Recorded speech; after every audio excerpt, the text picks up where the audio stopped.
Halo teman-teman Bang Antariksa, kita ketemu lagi di dalam podcast kali ini. Kita kedatangan tamu. Eh, Dia adalah seorang pastor dari salah satu gereja di Indonesia, namanya The Cause Indonesia. Kita sambut Pastor Yohanes Yap. Shalom, shalom. Shalom, shalom. Shalom, shalom. Apa kabar, Jap sih, Pastor? bukan Yap. Jap. Jap, Oh, ya. Jap. Oke, bukan Yap ya, tapi Jap. Jap ya, bukan Ciap. Kalau Bukan Ciap ya Ciap. kue tiaw. Oke, apa kabar, Pastor? Aduh, Enak begini, kebetulan. Pastor atau bro aja nih? Apapun selain Om. Apapun selain Om ya. Yes. Oke deh. Ya, karena saya masih muda. Oke. Kali ini kita akan membahas satu hal yang penting banget ya, karena menurutku banyak orang-orang yang lagi mengalami sesuatu di dalam kehidupan rohani mereka dan banyak pertanyaan-pertanyaan mereka ketika mereka sedang mengalami sesuatu yang gagal atau mereka mengalami lagi banyak masalah seperti itu. Oke, kita start dari pertanyaan pertama. Hadiahnya apa nih? Hadiahnya adalah voucher. Oke, Pastor Yap, mengapa Tuhan mengizinkan orang benar mengalami banyak goncangan di dalam kehidupan mereka? This is tough question ya. Tapi kalau kita melihat ya, di dalam Alkitab ada nggak orang yang seakan-akan benar, tapi diguncangkan? Kita ambil contoh itu Ayub sebenarnya. Kita melihat di Ayub itu bahwa Tuhan sendiri bilang loh Tuhan bilang di dalam Alkitab, Ayub itu tidak ternoda, tidak bernoda. Ayub itu blameless dalam bahasa Inggrisnya. Ayub itu complete. Ayub itu nggak berdosa gitu. Tapi mengapa Tuhan menggoncangkan hidup Ayub? Nah, mungkin kita lihat diri kita sendiri ya. Ada yang namanya itu the stability illusion. Baik dari kita itu membangun rasa aman, itu dari karir. Oke. Baik daripada kita membangun rasa aman kita, itu dari bisnis kita. Wah, gue aman. Bahkan kita membangun sebuah identitas kita, fondasi kita, bahkan di tanda kutip ya, di spiritual kita. Oke. Sehingga seakan-akan kita membangun di atas fondasi yang salah. Dan kalau kita bisa melihat Ayub, pada intinya dalam cerita Ayub, Tuhan juga mengguncangkan Ayub. Tuhan mengizinkan Ayub digoncangkan, supaya apa yang Ayub bangun di atas kesalehannya sendiri, Ayub membangun itu kesalehan dalam bahasa aslinya tam. Oke, dalam bahasa Ibrani itu adalah tam, atau complete. Kata yang sama dengan shalom, komplit juga, tapi memiliki arti yang berbeda. Tam lebih memiliki arti bahwa Ayub itu membangun semuanya itu di atas prestasinya sendiri. Aku adalah orang yang saleh, aku penuntun bagi orang buta, aku memikirkan orang miskin, dan sebagainya. Aku, dan aku. That's why Tuhan itu mengguncangkan Ayub, supaya Ayub itu tidak bergantung kepada akunya dia, tapi kepada Tuhan. Nah, mungkin sama pertanyaan dengan yang tadi. Kenapa Tuhan menggoncangkan dunia orang yang benar? Karena Tuhan ingin menggeser fondasi dari apa yang kita pikir benar, dari finansial kita, bisnis kita, rohani kita, jabatan kita, status kita di gereja bahkan. Iya. Supaya fondasi itu digoncangkan dan kita menggeser fondasinya itu ke Tuhan. Kurang lebih seperti itu. Kenapa Tuhan menggoncangkan? Tuhan menggoncangkan bukan untuk jatuh. Sama seperti Tuhan menggoncangkan Ayub bukan untuk Ayub jatuh dan kehilangan semuanya. Justru Tuhan menggoncangkan Ayub supaya tetap tinggal apa yang tidak tergoncangkan. Ada ayatnya, right? Sama seperti kita. Tuhan terkadang menggoncangkan hidup kita supaya tetap tinggal apa yang tidak tergoncangkan. Dan kita bisa berpegang penuh kepada yang tidak tergoncangkan itu. Apa yang tidak tergoncangkan itu? Ya Tuhan. Seperti itu kurang lebih. Bagaimana dengan kayak orang berpikir apa salahnya ketika gue udah berbuat baik, kenapa nggak ada reward yang baik ke gue? Ketika gue udah berbuat baik, kenapa jadinya goncangannya itu ada gitu? Ya. Karena kita berpikir seperti bahkan di dalam dunia rohani, kita berpikir ini adalah sebuah perjanjian transaksional. Kalau kita berpikir, aku sudah baik, aku menolong orang yang miskin, aku perpuluhan, aku pelayanan siang dan malam.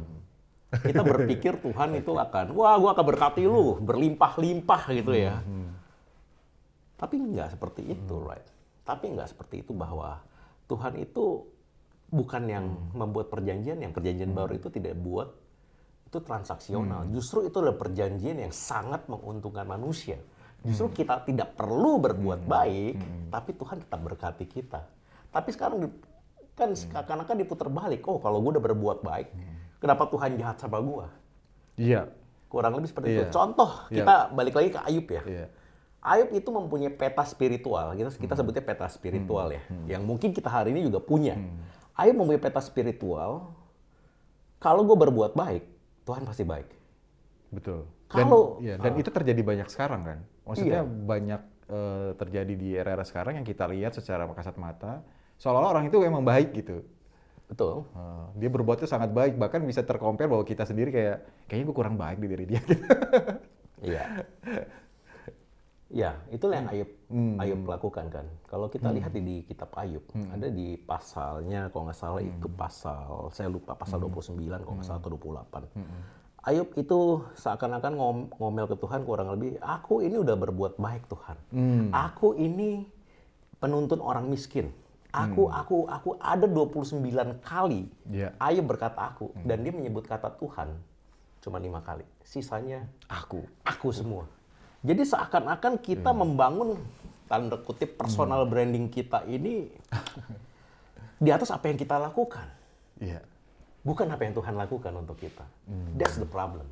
Bahwa seakan-akan ketika peta itu tidak terjadi, ketika kita berbuat baik, terus Tuhan kayak membiarkan hal-hal yang buruk terjadi, peta kita hancur. Peta spiritual kita seakan-akan itu hancur. Sama kayak Ayub, gue udah berbuat baik, tapi kok nggak terjadi. Tuhan sedang mengguncangkan peta spiritual Ayub. Itu yang Tuhan guncangkan di dalam diri Ayub.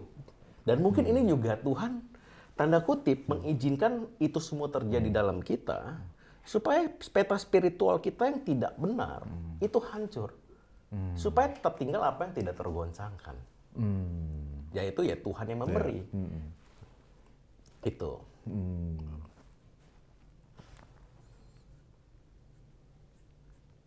Oke.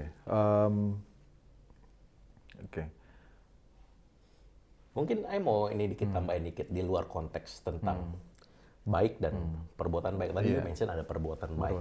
Karena memang sekarang tuh ya di mata dunia ya, di mata orang-orang bahwa sesuatu yang orang itu kalau udah berbuat baik, orang itu udah berbuat saleh, orang itu sudah banyak menolong orang, berarti orang itu diberkati Tuhan. Ketika orang itu melakukan segala sesuatunya dengan baik, berarti orang itu jauh dari segala masalah. Gitu. Dan itu menurutku kayak framing yang dibangun di saat ini. Gitu. Kita tarik ulur dulu di Kejadian 1. Tuhan menciptakan ada 2 buah pohon. Satu pohon namanya pohon kehidupan. Satu pohon lagi kita sebut pohon yang baik dan jahat.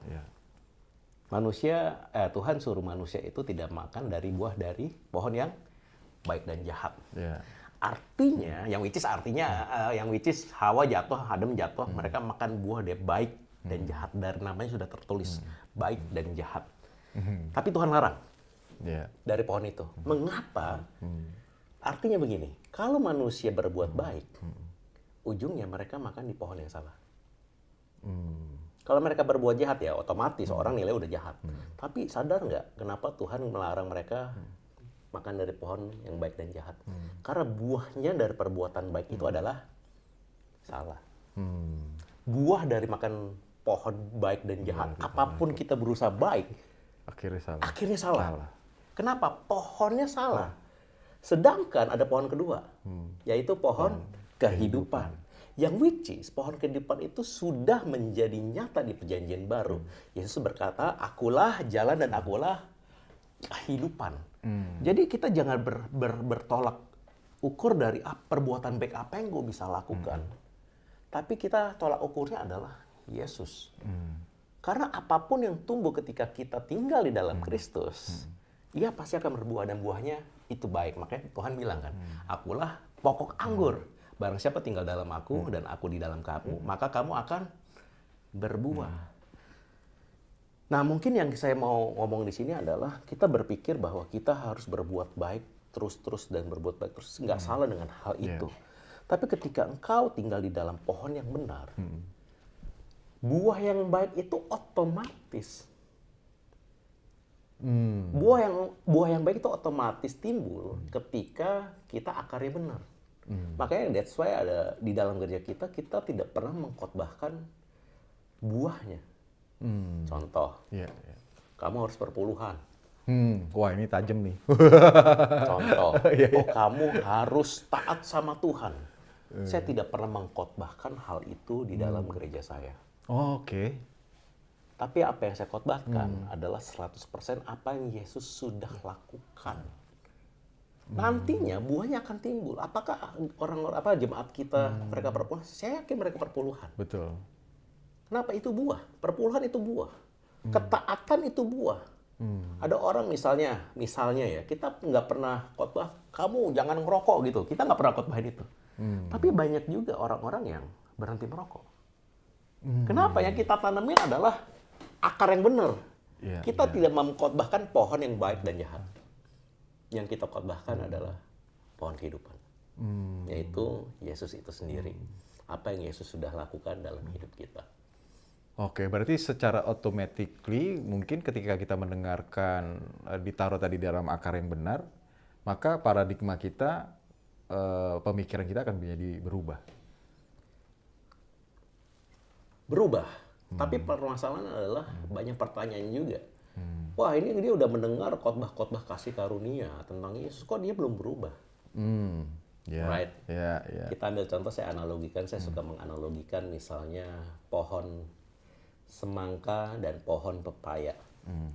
Mana yang lebih dulu bertumbuh? Kita ngomong semangka lawan yang lebih lama lagi deh, musim durian gitu kan. Jauh I love durian, right? Tapi musim durian itu setahun berapa kali sih? Ada orang yang bertumbuhnya cepat, that's good.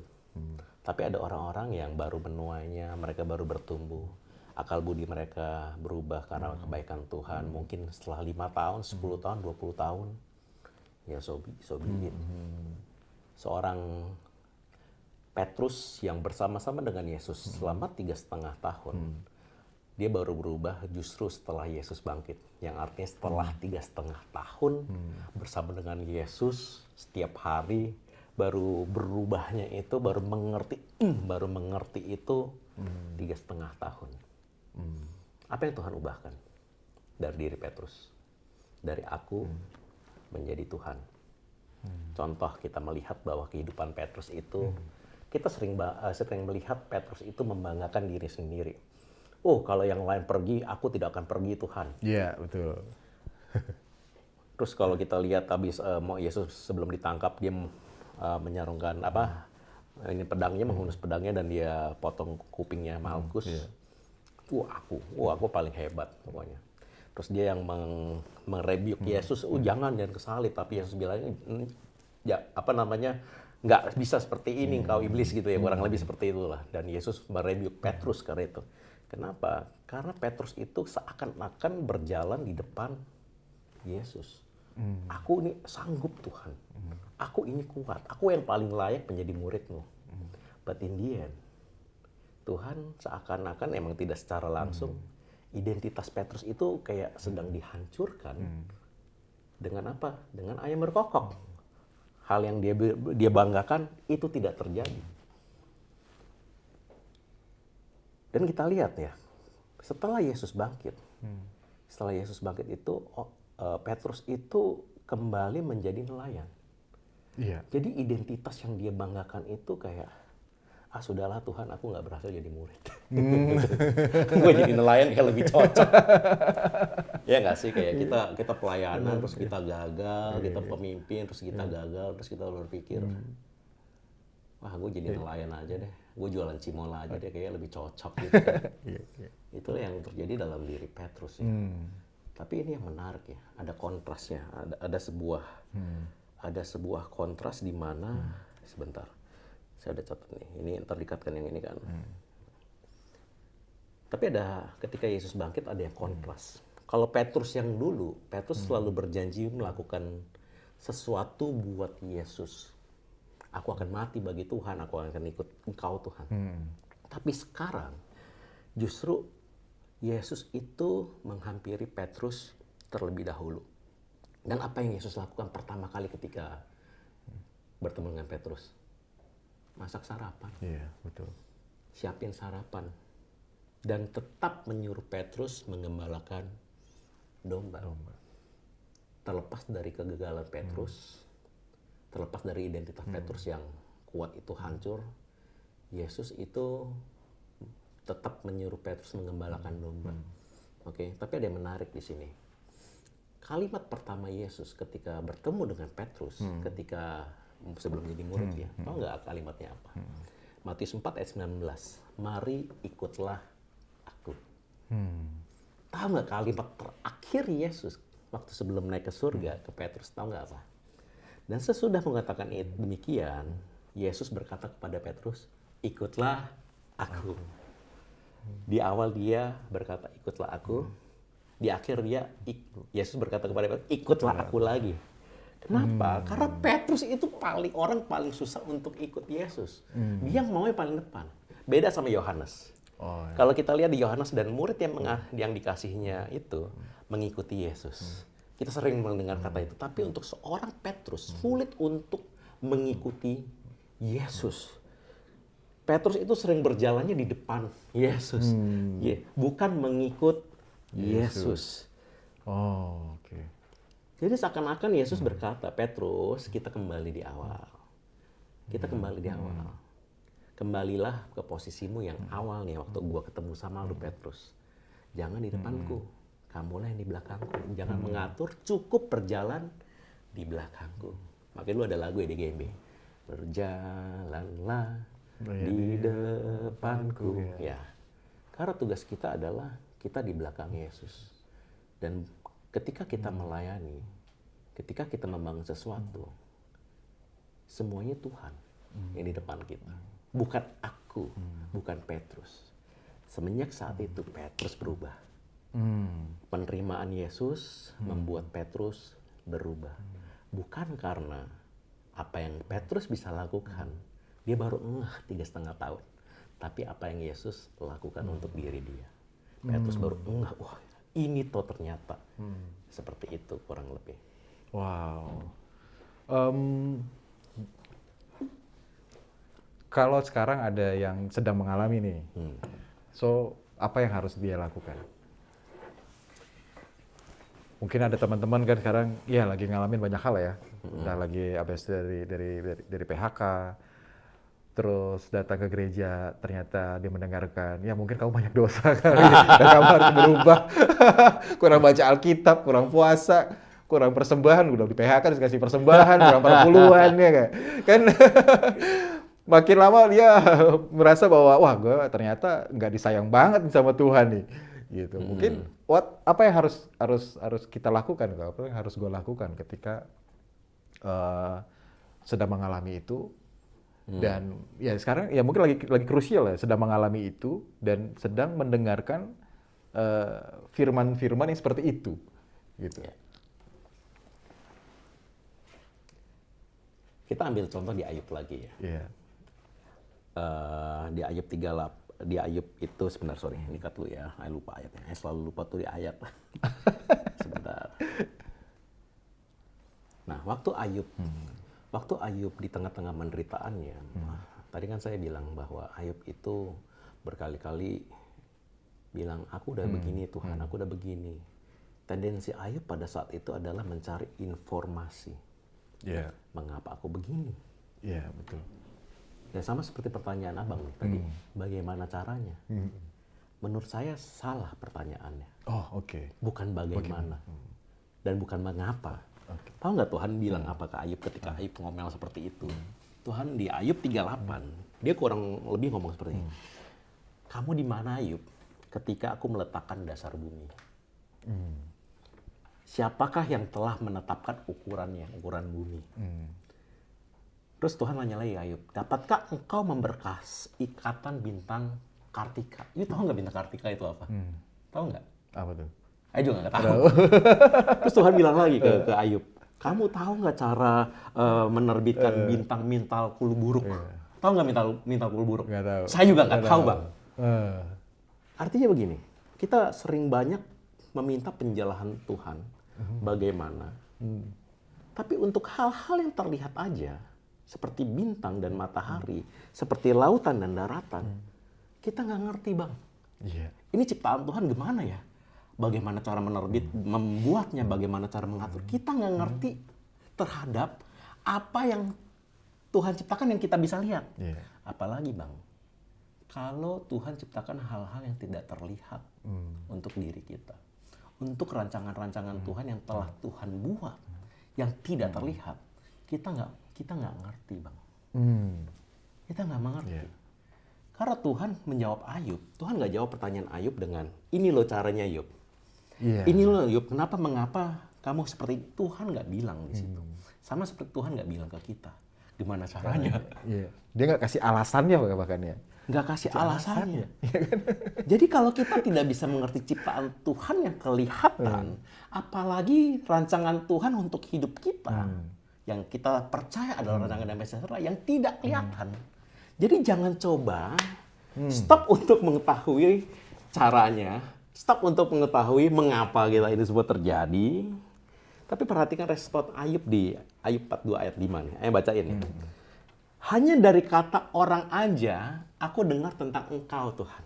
But now, tapi sekarang aku sendiri memandang Engkau. Artinya selama puluhan tahun hidup Ayub yang katanya saleh, itu apa kata orang? Dia mendengar kesalehan itu, dia melakukan kesalehan, melakukan ketaatan karena Apa kata orang? Nggak pernah mandang diri sendiri. Ayub nggak berkata, sekarang aku paham, aku menderita. Tapi ia berkata, now I can see you. Udah kayak film ya. You can see me. Tapi ia berkata, sekarang aku melihat Engkau. Artinya apa? Ayub mungkin nggak mendapatkan jawaban mengapa dia menderita. Tapi Ayub saat itu mendapatkan hal yang terbaik di dalam hidupnya yang tidak terguncangkan. Matanya nggak lagi tertuju kepada aku. Matanya nggak lagi tertuju apa yang bisa aku lakukan. Tapi matanya tertuju pada apa yang Tuhan bisa lakukan. So jawabannya cuma satu. Kita sering berdoa, minta jawaban, Tuhan kenapa ini semua terjadi? Kapan ini berakhir? Gimana caranya?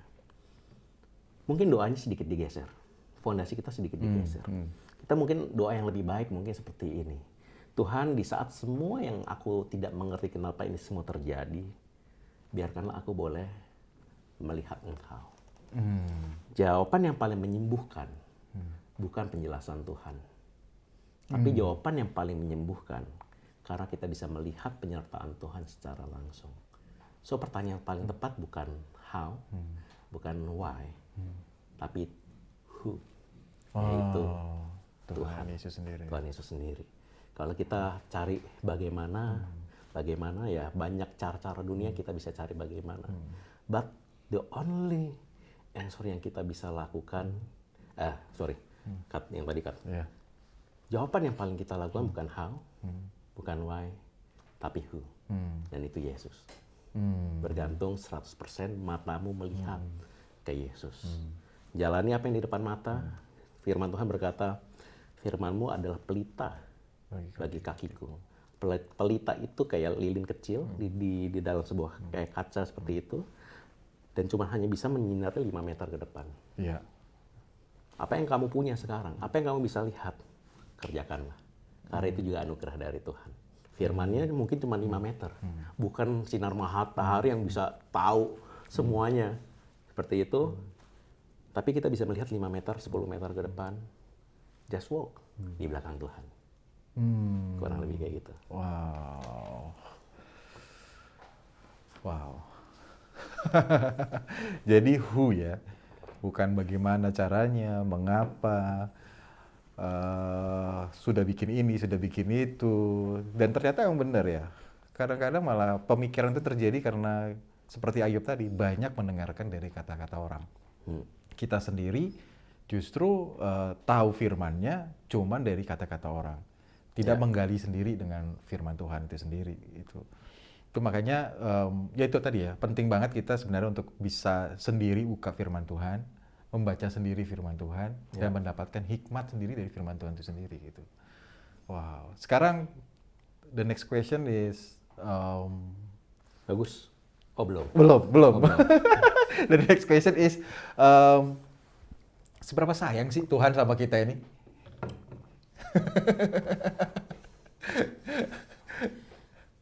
Seberapa sayang sama anak Yu? Banget. Kalau anak Yu hari ini minta mainan, Yu akan kasih nggak? Dilihat dari Kita kasih lah kebutuhannya. ya. Kita kasih Pasti lah, kita kita kasih. Pasti kita kasih. Anak Yu umur berapa? Umur 10. 10 ya. Kalau dia minta mobil, kasih nggak? Mobil nggak. Nggak. Tapi kalau anak hari ini, misalnya ini ayah aja ya, kalau hari ini ada seorang penjahat, kidnap dia, dan saya harus mengorbankan nyawa, saya akan korbankan nyawa saya untuk anak saya. Yeah. Tapi kalau Tuhan bukan akan, kalau Tuhan sudah mengorbankan dirinya sendiri, ya sekaligus menjadi anaknya, di kayu salib untuk kita. Itulah rasa sayang Tuhan terhadap kita. Wow. Gitu. Sampai dia, ya pengorbanan itu adalah rasa sayang dia sama kita. Kenapa Tuhan kasih penderitaan sama kita? Jawab dengan sebuah analogi aja ya. Namanya analogi sayur asem. Kita tahu sayur asem itu bahannya apa aja sih Bang? Jagung misalnya. Ayah kasih you jagung, you seneng nggak? Senang. Senang. Banget. Ayah kasih you kacang panjang. Senang, suka. Ayah kasih you bumbunya nih yang super asem. Suka nggak? Enggak sih. Enggak. Ayah kasih you lagi labu, senang. Oh, labu senang. Ayah kasih you lagi cabe. Kalau saya rasa pedas, senang nggak? Cabai masih senang. Cabe senang gitu. Let's say you nggak senang. Ngerti nggak sampai sekarang bahwa kita senang kacang panjang, hal yang bagus. Kita senang, kita nggak senang sama asam.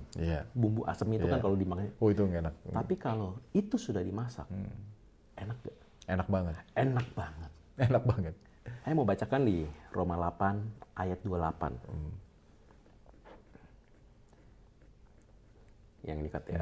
Ntar, ini di awal banget kayak. Saya hafal sih. Saya mau bacakan di Roma 8 ayat 28. Allah turut bekerja dalam segala sesuatu untuk mendatangkan kebaikan bagi mereka yang mengasihi Dia, yaitu bagi yang mereka yang terpanggil sesuai dengan rencana Allah. Artinya apa? Baik hal yang baik terjadi dalam hidup kita dan hal yang buruk yaitu penderitaan, Tuhan berjanji akan membuat itu menjadi hal yang indah. Kalau sayur asam tidak ada asam, itu namanya bukan sayur asam, Bang. Namanya sayur jagung atau sayur labu siam. Namanya sayur asam. Mengapa? Dulu kita berpikir penderitaan itu buruk.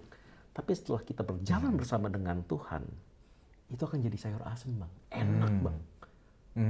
Itu enak karena Tuhan yang memasak setiap hal yang baik.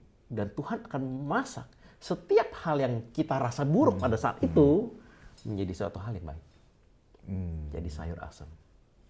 Kalau kita, hal yang relevan adalah you sudah pernah berbisnis dan gagal. Oh, ya. Itu namanya apa? Pengalaman. You menjadi Tuhan itu tidak memberikan informasi.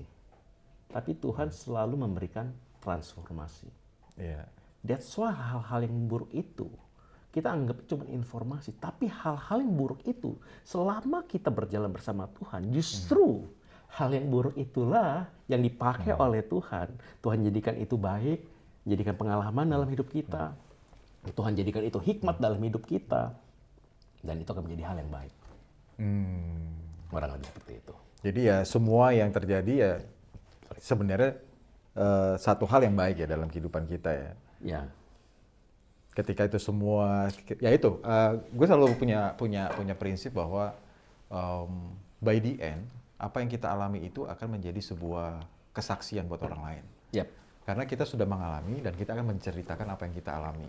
Ya. Gitu. Jadi mau hal yang baik, mau hal yang nggak baik yang terjadi sepanjang perjalanan hidup kita, pasti ujungnya kita akan menceritakan Ya. apa yang telah Tuhan lakukan dikala kita mengalami hal yang nggak baik, ketika kita mengalami hal yang baik pun sekalipun, itu ujungnya adalah kita menceritakan semua kebaikan Tuhan di dalam kehidupan kita.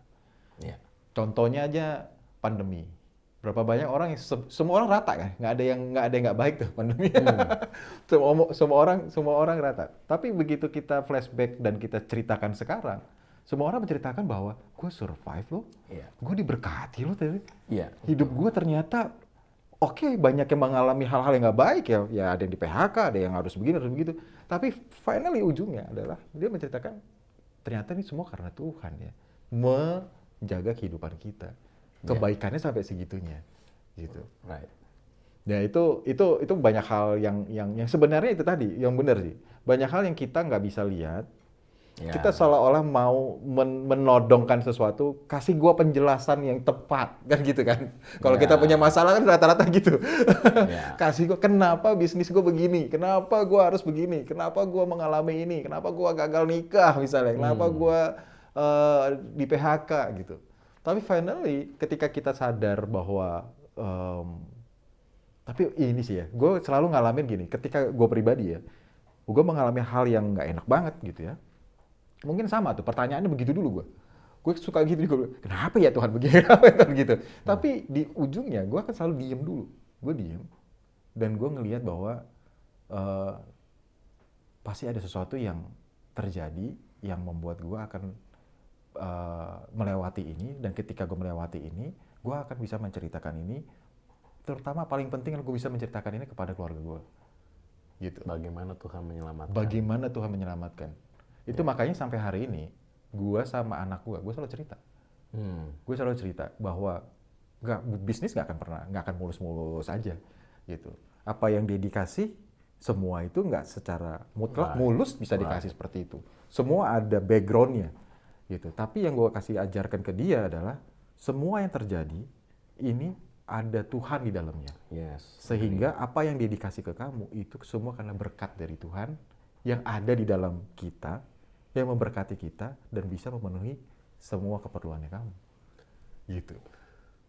I think that's wonderful ya. Ketika kita pass down sebuah akal budi ya, atau sebuah pengetahuan ke anak, it's not about our knowledge in the end. Ya, betul. Bukan karena kehebatan kita kepada anak kita. Dan ini membuktikan bahwa inilah dewasa rohani menurut I. Kenapa? Karena mungkin kita berpikir, ini I lah ya, I tidak tahu dengan you atau yang lain, ini I. I berpikir bahwa kedewasaan sebuah rohani itu adalah I bisa mengetahui banyak knowledge, mengetahui banyak firman. Yes, puji Tuhan. Kalau kalian semua mengetahui firman Tuhan, puji Tuhan. I berpikir dewasa rohani itu I bisa memimpin. I berpikir bahwa dewasa rohani itu I bisa khotbah. I bisa tahu semua jawaban untuk semua domba yang bertanya. Gitu. But I think this is the hardest part. Bukan untuk memimpin, bukan untuk berkhotbah, tapi untuk satu hal. Menurut I dewasa rohani itu, yaitu untuk believe, untuk percaya. Apakah I masih bisa percaya kepada Tuhan? Penyertaannya itu nyata ketika bisnis I itu lagi rontok. Iya. Iya. Semua knowledge nggak kepake. Bener. Bener. Apakah kalau misalnya, ini I tidak pernah mengalami, puji Tuhan I tidak pernah mengalami. Apakah kalau I sakit? Apa yang paling dewasa? Believe, meskipun kamu belum sembuh. Banyak orang berkata iman sebesar biji sesawi itu dapat memindahkan gunung. Tapi iman yang benar terkadang bukan berkata tentang pindahin gunung, bukan berkata kamu bisa kaya, kamu bisa keluar dari kemiskinan, kamu bisa sembuh dan bla bla bla goes on. Tapi terkadang iman yang paling benar adalah kita tetap percaya meskipun gunungnya nggak pindah. Kita tetap percaya walaupun hari ini mungkin tidak terlihat. Wow, but we do believe Tuhan itu baik. Dan percaya nggak itu ternyata janji Tuhan juga loh, yang paling utama. Tuhan berkata, aku akan memberikan engkau apa yang dunia tidak bisa berikan.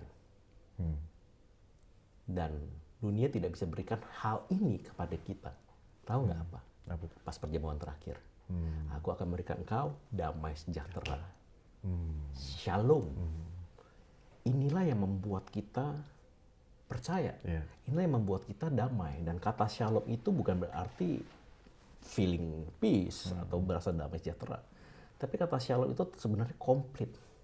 Wholeness, complete, prosper, complete, ada damai juga. Itulah yang Tuhan berikan di perjamuan terakhir untuk diri kita. That's why kita bisa percaya juga sebenarnya juga sebuah anugerah. Betul. Karena ada sebuah shalom. Kalau kita yang percaya, kita akan terima Roh Kudus. Seperti itu. Wow. Iya. Tapi emang bener sih. Ya kita ngalamin ya, kita semua ngalamin. Dan BDN yang memang damai sejahtera itu yang membuat kita tetap enjoy itu menjalankan kehidupan kan. Kita tahu bahwa ya gonjang-ganjing kanan kiri semuanya, tapi emang kita percaya sama Tuhan Yesus dan damai sejahtera itu ada sama kita. Dan itu yang membuat kita tetap berjalan bersama dengan Tuhan gitu, apapun yang terjadi. Ya itu tadi ya, mau 1000 rebah, 10.000 di kanan kiri itu, ya tetap itu kita tetap berjalan di tengahnya gitu. Yeah. Ya teman-teman kita yang mungkin yang mengalami banyak masalah yang kayak seperti tadi ya, ada bisnis, ada hal-hal pekerjaan semuanya. Ya kita percaya bahwa kepercayaan kita dengan Tuhan aja itu sudah satu hal yang luar biasa. Dan ketika belief kita percaya sama Tuhan, ya itu yang membuat kita terus bertahan bersama dengan Tuhan, berjalan bersama dengan Tuhan kan. Iya. Gitu. Wow. Terima kasih banyak nih Pastor. Amin. Amin. Thank you so much. Thank you so much. Pastor, ada nggak kata-kata buat teman-teman Bang Antariksa? Kira-kira yang mungkin mereka, menurut gua yang harus ada yang teman-teman yang perlu disemangati, teman-teman yang yang hari-hari ini mungkin ya berasa bahwa udah mulai menurun tingkat ke gerejanya gitu. Ya, mungkin kalau boleh pesan satu hal adalah jangan membangun identitas kita yang berasal dari kekuatan diri kita sendiri. Kita membangun identitas kita, personal branding diri kita, fondasi kita perlu dibangun bukan berdasarkan identitas kita, tapi berdasarkan apa yang Tuhan sudah lakukan. Sama seperti Yesus bilang, aku adalah pokok anggur dan kamu adalah ranting-rantingnya. Barang siapa tinggal dalam aku, kamu akan berbuah. Jangan berusaha berbuah sendiri. Wow. Yeah. Jangan berusaha berbuah di luar akar tersebut.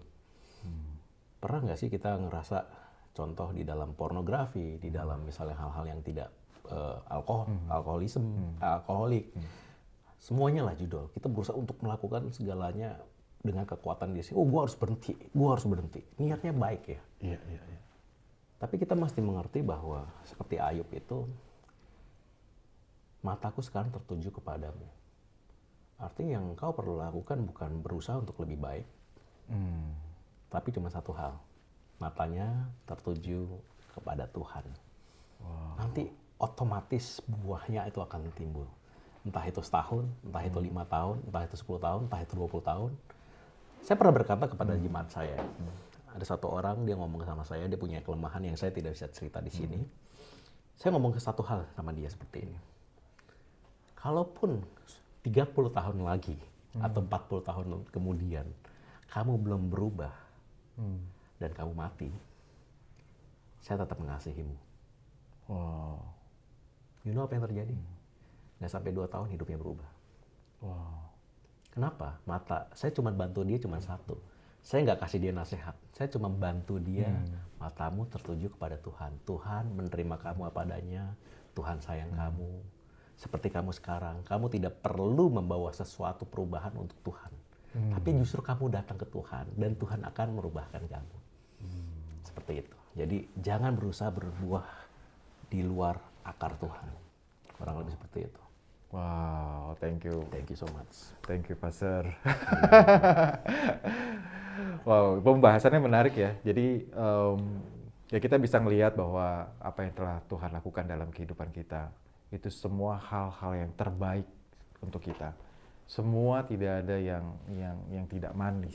Diramu sedemikian rupa supaya kita bisa menikmati kehidupan kita bersama dengan Tuhan. Amin. Dan kita bisa menceritakan kepada anak dan cucu kita, bahkan kepada lingkungan sekitar kita, bahwa Tuhan itu sangat baik.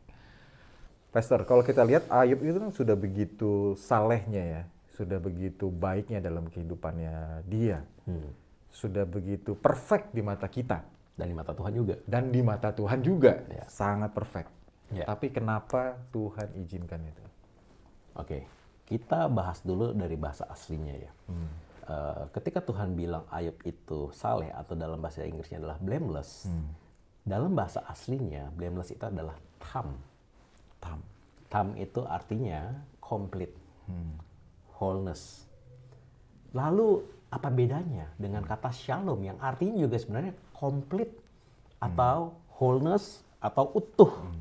Ternyata tam dan shalom ini itu ada bedanya. Tam itu hanya dipakai 15 kali dan kebanyakan di Ayub. Tapi kata shalom itu ada 242 kata di dalam Alkitab dipakai di Perjanjian Lama. Ternyata perbedaannya adalah rootnya.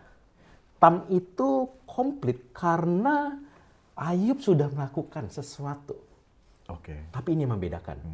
Shalom mempunyai root kata shalem. Yang artinya sudah dibayar lunas. Dan itulah yang Yesus lakukan di Perjanjian Baru. Dan Tuhan tidak mau Ayub menjadi hanya tam.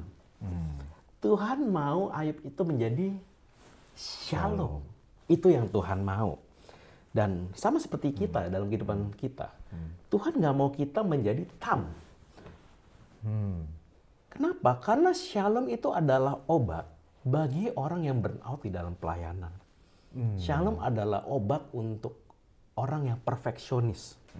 Manusia dikejar standar itu tam, harus sukses, Ya, harus parenting yang super sempurna, Iya. badan harus bagus, nggak kayak saya gitu kan, ntar benerin posisi duduk dulu nih, badan nggak harus bagus gitu kan, apalagi bang, kita sering mentam rohani. Bahkan sampai rohani. Iya, sampai rohani pun harus perfect ya. Dan kita harus berusaha menumbuhkan tanda kutip karir rohani kita. Sama seperti Ayub, aku udah jadi saleh, aku udah penuntun orang buta, orang miskin, dan goes on. Dan tam itu melelahkan. Tapi konsep shalom itu membebaskan kita justru. Kita bisa beristirahat di bawah kaki Tuhan. Kenapa? Karena tam itu tam itu didapatkan oleh kekuatan manusia. Sedangkan shalom adalah sebuah kasih karunia yang sudah dibayar lunas, bukan karena kekuatanmu. Jadi di dalam Perjanjian Lama kita bisa righteous dengan perbuatan kita. Ya. Sedangkan di Perjanjian Baru kita tidak menjadi righteous, kita tidak menjadi orang benar, tapi kebenaran itu diberikan cuma-cuma oleh karya salib. Saya ambil contoh di Perjanjian Lama seperti ini. Ini sebuah nubuatan tentang kasih karunia. Bahwa segala perbuatan kita, segala tamnya kita, itu percuma. Saya bacakan di Yesaya. Yesaya 64 ayat 6. Demikianlah kami sekalian seperti seorang najis, garis bawah ini. Dan segala kesalehan kami seperti kain kotor. Dan kebenaran hasil usaha sendiri itu diibaratkan di Yesaya. Ini Yesaya yang ngomong. Itu kain kotor.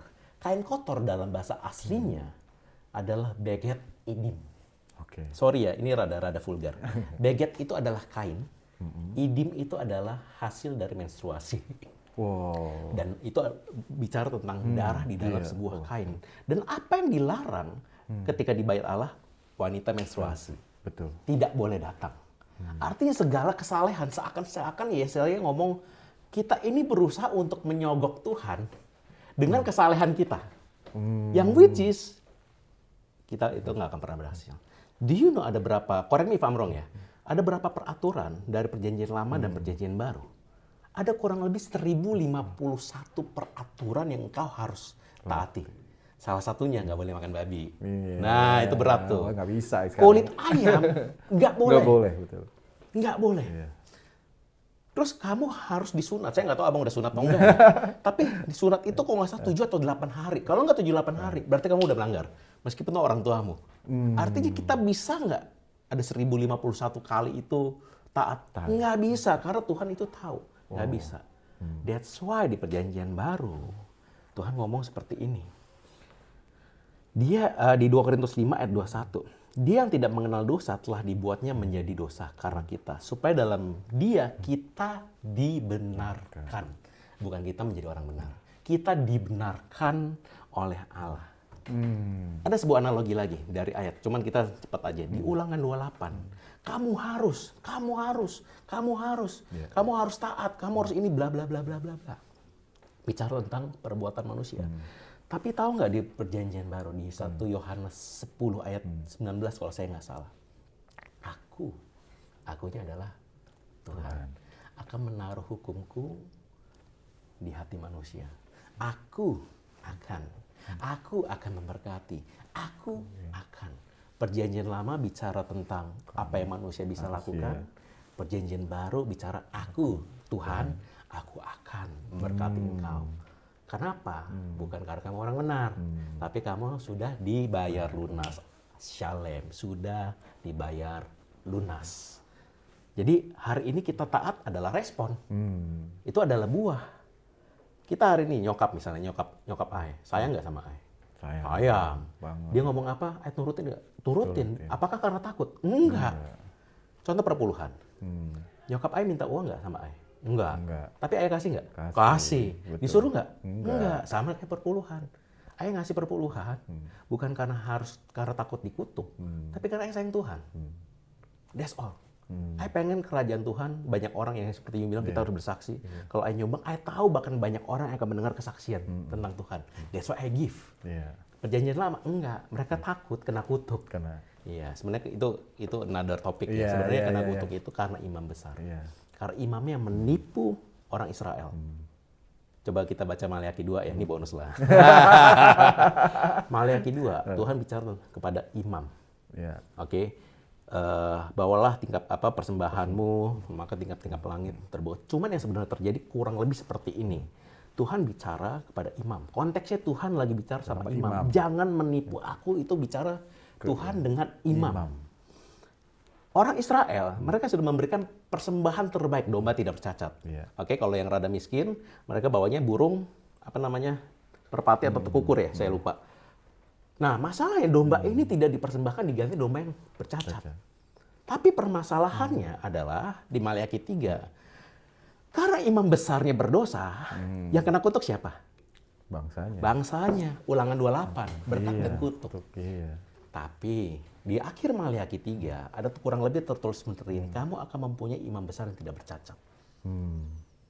Dan dia akan masuk dengan tiba-tiba ke bait Allah. Ini adalah nubuatan tentang Kristus. Makanya kita mempunyai imam besar sekarang siapa? Yesus yang tidak bercacat. Kalau dia nggak bercacat, artinya kita yang bercacat diberkati nggak? Diberkati.